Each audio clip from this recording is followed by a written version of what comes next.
రాష్ట్ర ప్రభుత్వం ప్రతిపాదనలు పంపే సమయంలో ఎవరి పేరు పంపాలో వాళ్ళ పేరు పంపాలి. కేంద్రం ఆలోచిస్తుంది. మీరు పంపిన పేర్లను ఇస్తారా? ఇది అన్నీ ఆలోచిస్తారు. పంపేటప్పుడు కూడా జాగ్రత్తగా పంపాలి. మంచి వ్యక్తుల పేరు పంపాలి. వీళ్ళు మంచి వ్యక్తులు కాదంటలే నేను. పద్మశ్రీ అవార్డు వచ్చేటువంటి స్థాయి వ్యక్తులను పంపాలి. పంపితే ఇస్తారు. ఎట్టిస్తామన్నా? ఎట్టిస్తాం? గద్దరికి ఎట్టిస్తాం చెప్పండి. ఆయన భావజాలం ఏంది? ఎంతమంది భారతీయ జనతా పార్టీ కార్యకర్తలను మర్డర్ చేసిన వ్యక్తులు ఆయన ఎట్టిస్తాం? మేము పక్కా అయ్యాం. మా కార్యకర్తలను చంపితే మా కార్యకర్తలు చంపిన కార్యకర్తలను పాటలు పాడినటువంటి వ్యక్తి గద్దర్. అనేక మంది పోలీసులను ఎన్కౌంటర్ చేసిన విషయంలో గద్దర్. ఎట్లిస్తాం?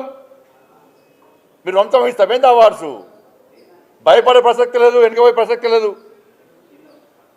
వందల మంది భారతీయ జనతా పార్టీ కార్యకర్తలు నమ్మిన సిద్ధాంతం కోసం భారత్ మాతా కీ జై అని చెప్పి ఆందోళన చేస్తుంటే నక్సల్స్ భావజాలం గద్దర్ మా కార్యకర్తను హత్య చేయించిండు.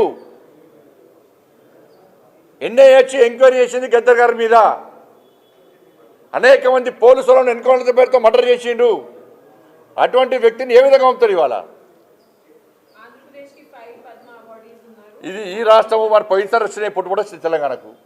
అప్పుడు ఏమన్నారు మరి? అప్పుడు ఈ రాష్ట్రము ఆ రాష్ట్రము, ఈ ప్రాంతము ఆ ప్రాంతం అని చెప్పి ఎటువంటి ఆలోచన ఉండదు. ఈ రాష్ట్రానికి ఇవ్వాలి, ఈ రాష్ట్రానికి ఇవ్వద్దని ఎక్కడ ఉండదు.